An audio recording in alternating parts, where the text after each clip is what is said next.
What's up students? I hope you are doing well. I am Maz.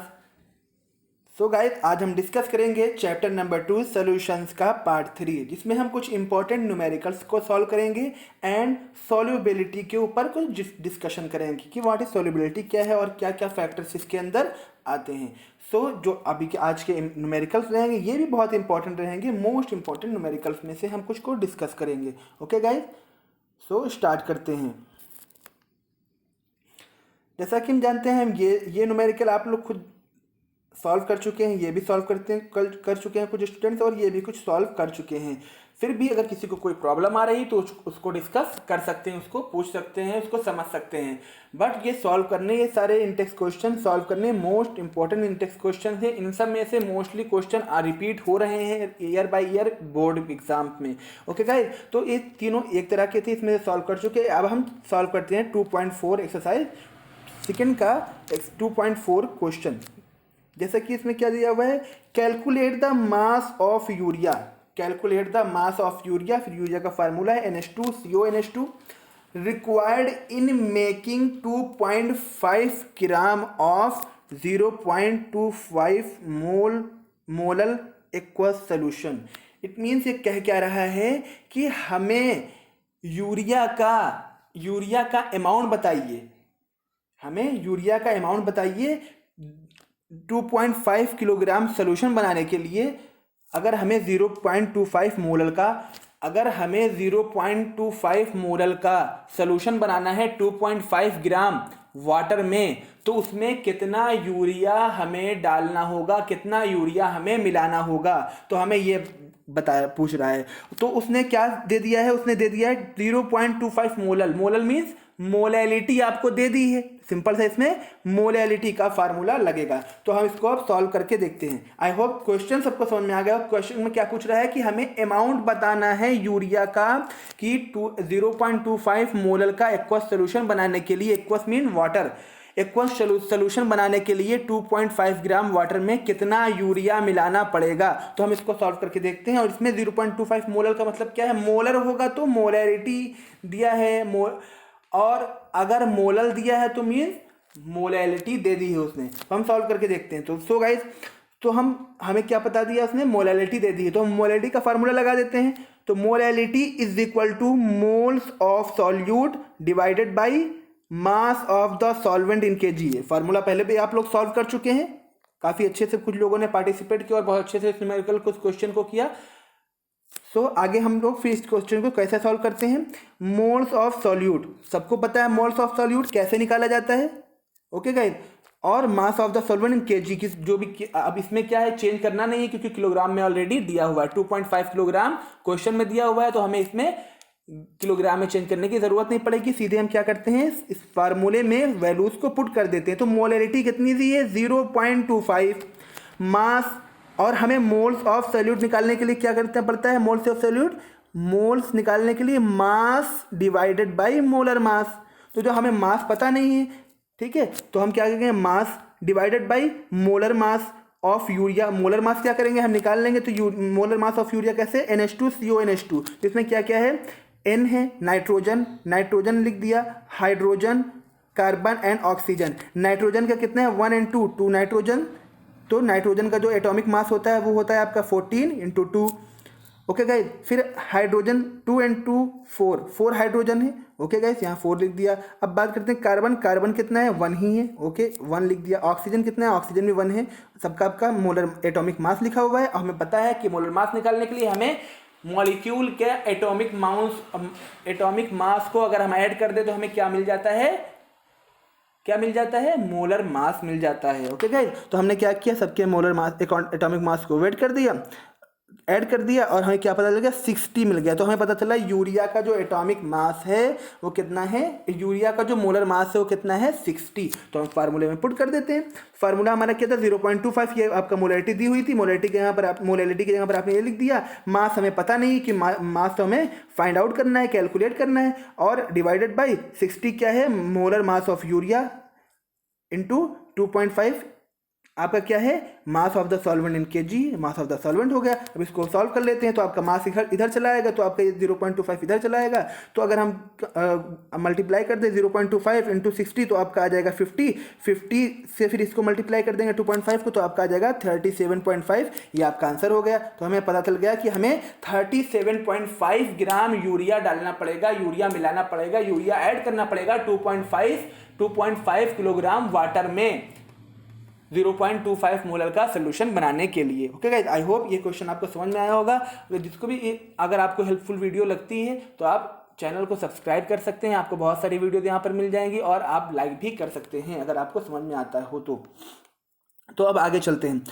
Next question आपका बहुत important question. इस तरह का question आपके इस बार एग्जाम में 5 नंबर्स का आया था। बस इसमें क्या था, इसमें 2 चीज़ें और ऐड थी कि आपका सिर्फ एक चीज़, 3 चीज़ तो इसमें पूछा है, एक चीज़ और पूछा था, वो था आपका द्रव्यमान परसेंटेज, मास परसेंटेज, जो हम लोग कल निकाले थे और पहले भी निकाल चुके, बहुत ईजी चीज़ है। वो ऐड करके इसी तरह का क्वेश्चन 5 नंबर्स में पूछा था इस बार 2012 में, 2020 में यूपी बोर्ड में। ओके गाइस, तो जैसे इसमें देखते हैं क्वेश्चन क्या है, calculate molality, B molarity and C mole fraction. हमें 3 चीज़ें काउंट करनी है, molarity and mole fraction of K I मतलब पोटेशियम आयोडाइड की ये तीनों चीज़ें फाइंड करनी है। अगर उसकी डेंसिटी कितनी है, उसकी डेंसिटी है, इफ़ द डेंसिटी ऑफ, और वो है कितना आपका 20% है, और उसकी डेंसिटी है 1.202 ग्राम पर लीटर। उस सोल्यूशन की डेंसिटी है 1.202 हमें, और उसका वॉल्यूम है, उसका जो आपका मास है वो है 20% पूरे सोल्यूशन का, और आपका हमें फाइंड क्या करना है, 3 चीज़ें फाइंड करनी है। तो हम सबसे पहले जो गिवन है वो देख लेते हैं। तो आप जानते हैं अगर सोल्यूशन का मास ना दिया हो तो हम क्या करते हैं, एज्यूम कर लेते हैं कि वो सोल्यूशन कितना होगा, 100 ग्राम होगा टोटल सोल्यूशन। तो हमने क्या किया, assume solution mass is equal to 100 gram. फिर अमाउंट ऑफ के ई कितना है, amount of K I potassium iodide का 20% है, तो 100 ग्राम का 20% कितना होगा, 20 ग्राम। ठीक, अब जो बचा वो क्या है, एक्वस सोल्यूशन था, तो इट मीन्स क्या है, इसमें वाटर है, वाटर मीन्स आपका 18 ग्राम इसमें वाटर मिला हुआ है, ऐड है। ठीक, डेंसिटी कितनी दी, डेंसिटी इतनी दी, हमने सब लिख दिया। तो हम सबसे पहले क्या फाइंड करेंगे, मोलैलिटी फाइंड करेंगे। तो molality is equal two moles of solute divided by moles of solute divided by mass of solvent in KG. पहले भी हम इस क्वेश्चन को सॉल्व कर चुके हैं, बहुत इजी सा है। तो हम इसको फार्मूले में निकालते हैं। सबसे पहले हम मास ऑफ सॉल्यूट निकालते हैं, किसका, के आई का, पोटेशियम आयोडाइड का। तो मोल्स ऑफ सॉल्यूट कैसे निकलेगा, के का होता है 39.091 एंड आयोडाइड का होता है 126.91। इसको दोनों को ऐड कर लेंगे तो हमें पता चल जाएगा 166। अब हम क्या करें, और हमें मास पता ही है पहले, तो मास रख दिया 20 डिवाइडेड बाई 166। आपका ये निकल के आ गया 0.120 आपका निकल कर आ गया। तो हमें क्या पता चल गया, मोल्स ऑफ सॉल्यूट पता चल गया। हम इसको फार्मूले में पुट कर देते हैं। तो आपका मोल्स ऑफ सॉल्यूट कितना है, 0.120 divided by mass of solvent in KG. Mass of solvent कितना है, सॉल्वेंट आपका है 80 ग्राम, 80 ग्राम, आपने 80 लिखा, डिवाइडेड बाई इन केजी पूछा है, डिवाइडेड 1000 कर दिया। 1000 को 1000 क्या होगा, ऊपर चला आएगा, जैसे पता है आप सबको। ये इन दोनों को गुणा करेंगे तो फिर उसी तरह मल्टीप्लाई करेंगे। तो कैसे करते हैं, आपका जितना जीरो दिया हो, जितना भी जीरो दिया हो उसको क्या कर देते हैं, उसी के अकॉर्डिंग पॉइंट को खिसका देते हैं। खिसकाएंगे तो क्या हो जाएगा, 120 हो जाएगा, 120 हो जाएगा। वैसे भी अगर आप गुणा करेंगे, आप मल्टीप्लाई करेंगे तो भी यही आंसर आएगा। ठीक है, तो हमारा क्या होगा 120 डिवाइडेड बाई 80। तो ये आपका, अगर हम इसको डिवाइड करेंगे तो सीधी सी बात है, अगर तो आपका कितना आंसर आ जाएगा 1.5 मोल्स पर केजी। आपकी मोलैलिटी फाइंड आउट हो गई, मोलैलिटी कैलकुलेट हो गई।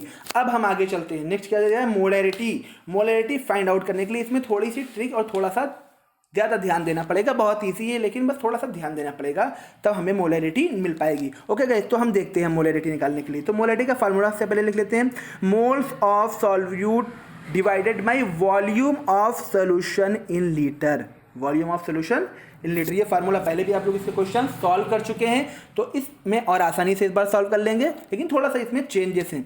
अब आपका देखना पड़ेगा मोल्स ऑफ सॉल्यूट, तो आपको पता है 0.120, बट डेंसिटी इसमें दी गई है, वॉल्यूम नहीं दिया गया है सॉल्यूशन का वॉल्यूम तो दिया नहीं गया है, डेंसिटी दी हुई है, सॉल्यूशन का वॉल्यूम नहीं दिया है। तो हमें डेंसिटी की हेल्प से जहां पर भी सॉल्यूशन का वॉल्यूम नहीं दिया जाएगा, मास दिया है सॉल्यूशन का, मास आपने अज्यूम कर लिया था 100 ग्राम, लेकिन सॉल्यूशन का वॉल्यूम नहीं दिया गया था। ठीक है, इट मीन्स अगर हम 20% आपके 80 ग्राम आप लीजिए वाटर और 20 ग्राम आप ले लीजिए, उसमें मिला दीजिए आप पोटेशियम आयोडाइड। ठीक है, तो वेट तो उसका 100 ग्राम हो जाएगा, लेकिन वॉल्यूम थोड़ी उसका हो जाएगा 1 लीटर के अकॉर्डिंग, है ना। तो वॉल्यूम या 100 ml के अकॉर्डिंग वॉल्यूम हमें क्या करना पड़ेगा, डेंसिटी अगर दी हुई है, डेंसिटी की हेल्प से हम वॉल्यूम निकाल लेंगे। ओके गाइस, तो हम अगर डेंसिटी और क्या दिया हुआ है, मास भी आप एज्यूम कर लिए हैं। तो अब हम देखते हैं क्या करते हैं, समझ लेते हैं इस चीज़ को। अब क्या करेंगे, हम डेंसिटी की हेल्प से निकाल लेंगे। तो डेंसिटी इज इक्वल टू क्या है, mass upon volume. Density is equal to क्या होती है, सबको पता है, मास अपॉन वॉल्यूम। ठीक, तो मास आपका कितना है, डेंसिटी आपकी कितनी है 1.202 न्यूमेरिकल में दी हुई है। वॉल्यूम कितना है, वॉल्यूम हमें फाइंड आउट करना है। मास कितना है, मास आपका दिया हुआ है इसके अंदर। तो पहले हम इसको इस तरह से कर लेते हैं, density is equal to density के यहाँ पर डेंसिटी की वैल्यू लिख दी, ये हो गया आपका। फिर आपका क्या फाइंड आउट करना है, वॉल्यूम निकालना है। तो वॉल्यूम को इधर लिया, डेंसिटी को इधर लिया, तो इस तरह का फार्मूला आपका ये बन के तैयार हो गया।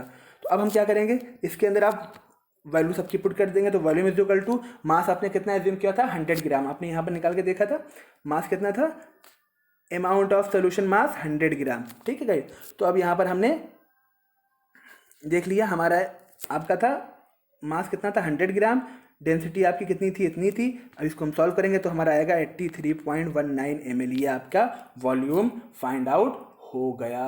ओके गाइस, अब हम क्या करते हैं, अब इसको निकाल कर फार्मूले में रख देंगे, इस वाले आपका सॉल्व हो जाएगा। तो आपका मोल्स ऑफ सॉल्यूट कितना निकल के आया था, 0.120 आपने निकाला था यहाँ पर मोल्स ऑफ सॉल्यूट किसका, KI का 0.120 फाइंड आउट पहले हम लोग कर चुके हैं। तो यहाँ पर हमने क्या किया, 0.120 मोल्स ऑफ सॉल्यूट की जगह रख दिया, divided by volume of solution in litre. Volume of solution कितना निकल के आया, 83.19 ml निकल के आया। तो 83.19 डिवाइडेड बाय 1000 हम चेंज कर लेंगे, 1000 ऊपर चला जाएगा। तो ये क्या हो जाएगा आपका 120 डिवाइडेड बाई 83.19। तो आपका ये सॉल्व हो के आ गया, और इसको आप डिवाइड कर देंगे तो आपका क्या आ जाएगा 1.44 मोल पर लीटर। आपकी ये क्या मोलैरिटी फाइंड आउट हो गई। ओके गाइस, अब आगे चलते हैं। आई होप कि आपको क्लियर हो गया होगा। फिर भी अगर कन्फ्यूजन होती है तो आप उसको मैसेज या कमेंट बॉक्स में बताकर क्लियर कर सकते हैं, और फिर से उसको क्लियर कर दिया जाएगा अगर कोई भी कन्फ्यूजन होती है। अगर आप रिपीट करके देखेंगे 1-2 बार, अगर आपको समझ में नहीं आता है तो आप 1-2 बार रिपीट करके देखिए, आपको वो टॉपिक क्लियर हो जाएगा। ओके गाइस, अब आगे चलते हैं। हम थर्ड मोल फ्रैक्शन हमें फाइंड आउट करना है। तो ये बहुत सिंपल सा है, फार्मूला लगा देते हैं, number of moles of the component. अब पहले ही बताया वही फार्मूला सिंपल सा है, divided by total number of moles of the component. ठीक, तो number of moles of the component हमें किसके निकालना है, पोटेशियम आयोडाइड के निकालना है। पोटेशियम आयोडाइड का नंबर ऑफ मोल्स कितना निकाला था हम लोगों ने, 0.120 मोल्स ऑफ KI। अब मोल्स ऑफ वाटर हमें निकालना पड़ेगा। मोल्स ऑफ वाटर निकालने के लिए वाटर का वॉल्यूम कितना था, 80 gram, divided by molar mass water का कितना था, 18। याद रखना है आपको, क्योंकि उसमें क्या है, 2 हाइड्रोजन है, हाइड्रोजन का 1 होता है, 2 हाइड्रोजन 2 हो गया, और आपका ऑक्सीजन का कितना होता है, 16 होता है। तो आपको 18, ये आपको याद ही रखना है कि आपका एटॉमिक मास वाटर का 18 होता है। आपका मोलर एटॉमिक मास जो होता है वाटर का, या मोलर मास जो होता है वाटर का, 18 होता है।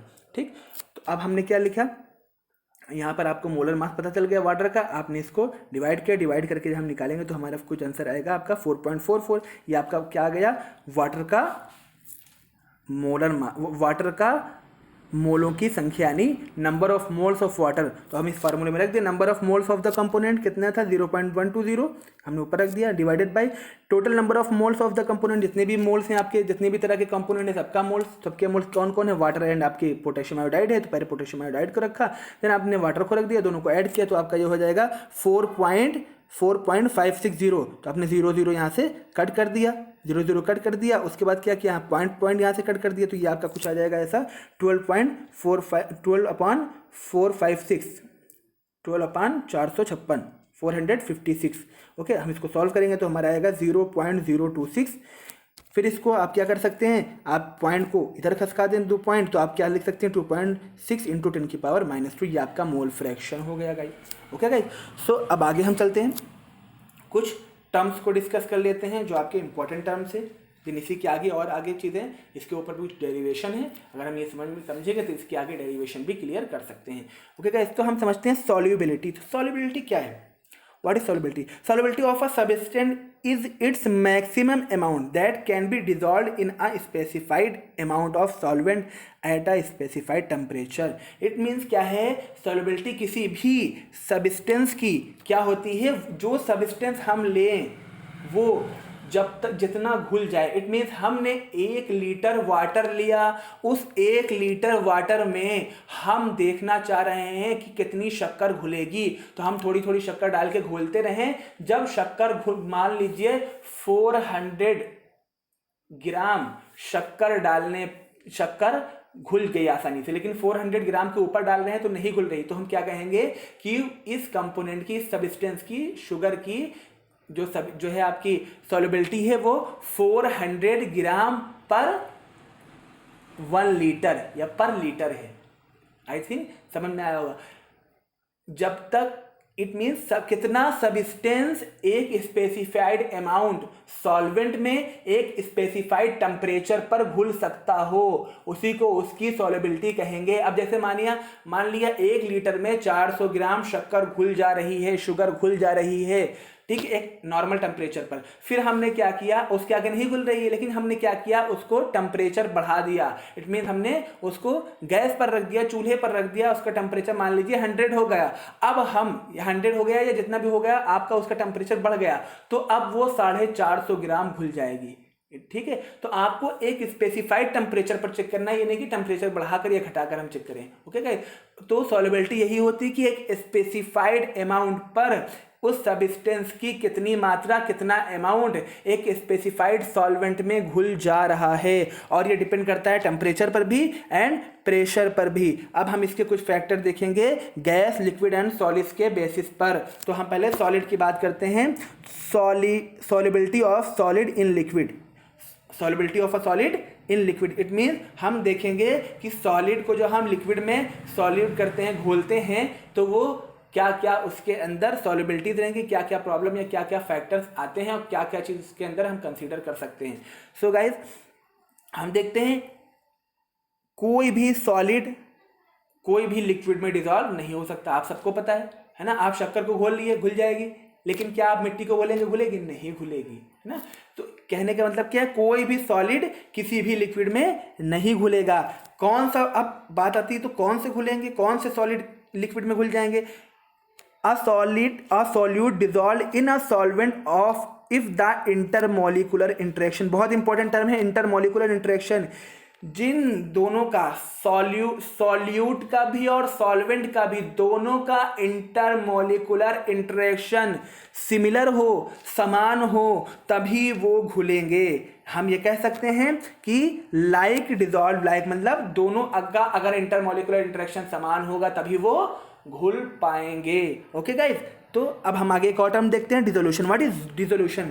जब हम कोई सॉलिड सॉल्यूट लें और उसको सॉल्वेंट में ऐड करें तो क्या होगा, जो सॉल्यूट की कंसंट्रेशन है वो सॉल्यूशन में इंक्रीज होने लगेगी। सीधी सी बात, हमने एक पानी लिया, पानी में 100 ग्राम शक्कर डाली, उसको घोल दिया, फिर 100 ग्राम धीरे धीरे डाल रहे हैं, घोल रहे हैं, तो क्या होगा आपका सॉल्यूट की, आपकी जो सॉल्यूट आप शक्कर डाल रहे हैं उसकी कंसंट्रेशन बढ़ रही है ना। तो ये जो वही सीधी सी बात बताया गया है, सॉल्यूशन में कंसंट्रेशन बढ़ने लगेगी, ये पूरी प्रोसेस क्या कहलाती है? डिसोल्यूशन कहलाती है। ओके गाइस, अब हम एक मोस्ट इंपॉर्टेंट टर्म डिस्कस करते हैं, saturated solution and unsaturated solution. अब सैचुरेटेड एंड अनसैचुरेटेड सोल्यूशन क्या होता है, अभी फिर इसको एक एग्जांपल के थ्रू समझेंगे, जैसा कि हम लोग बार बार एक एग्जांपल लेके चलते हैं वाटर एंड शुगर का। बिकॉज क्यों लेते हैं? क्योंकि ये मोस्ट कॉमन, कोई भी ये कर सकता है, तो हमें ऐसी चीज़ों में समझना चाहिए जिससे हमें आसानी से समझ में आए और जिसको हम यूज़ कर रहे हो डे टू डे लाइफ में। सो हम ये फिर एग्जांपल लेते हैं कि आपने क्या लिया, 1 लीटर पानी लिया किसी भी बीकर में, और उसमें थोड़ी सी शक्कर डाली, घुल गई, फिर थोड़ी डाली, घुल गई, फिर थोड़ी डाली, घुल गई। तो जब तक शक्कर घुल रही है, जब एक स्पेसिफाइड टेम्परेचर पर जब तक शक्कर घुल रही है, शुगर घुल रही है, तब तक उस सॉल्यूशन को अनसैचुरेटेड सॉल्यूशन कहा जाएगा। अनसैचुरेटेड सॉल्यूशन कहा जाएगा। लेकिन एक टाइम ऐसा आएगा कि शक्कर घुलना बंद हो जाएगी। जब किसी सॉल्वेंट में सॉल्यूट घुलना बंद हो जाए उस सॉल्यूशन को कहते हैं, क्या कहते हैं, सैचुरेटेड सॉल्यूशन। और जब तक घुल रहा है उसे क्या कहेंगे, अनसैचुरेटेड सॉल्यूशन कहेंगे।